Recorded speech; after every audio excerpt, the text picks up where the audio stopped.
I make bold to say this.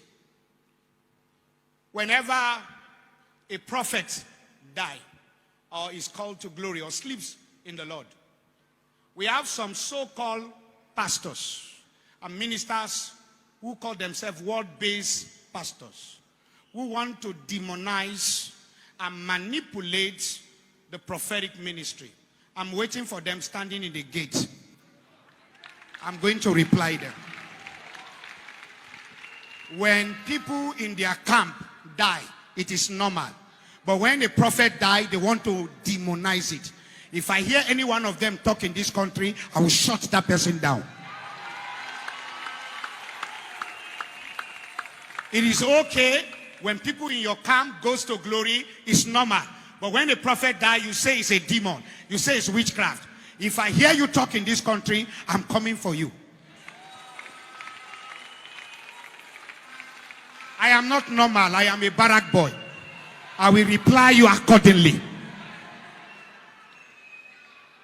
If you don't know what to say, keep quiet and face your ministry.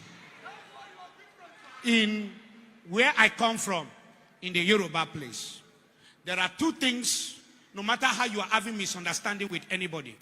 If somebody puts to bed, you reconcile. If somebody dies, you reconcile. So if you take advantage of these two things and not show love, then you are a wizard and you are a witch. And I saw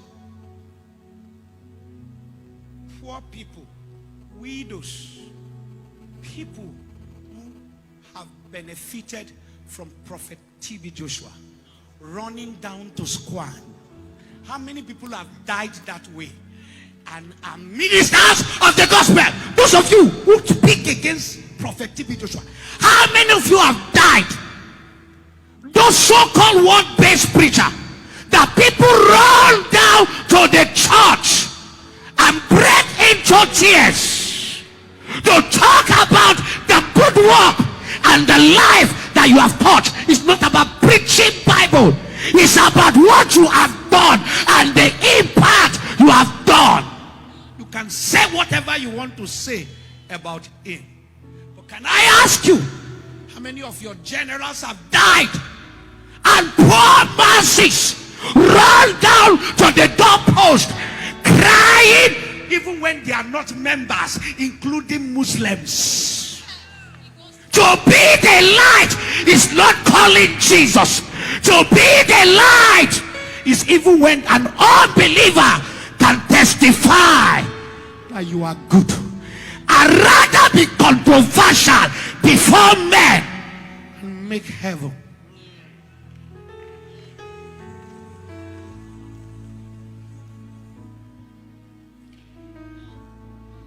Let me tell you a few things about Prophet TB Joshua. He lived all his life staying in the church, living in the church, staying without having a house anywhere in the church.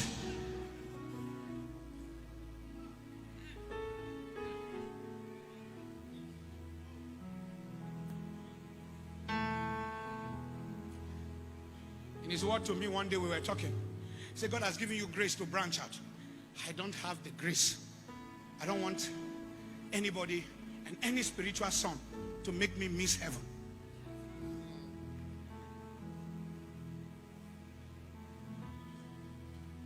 I took my cue from him. When I saw sons behaving, I said, go with everything. Pack it and go. Because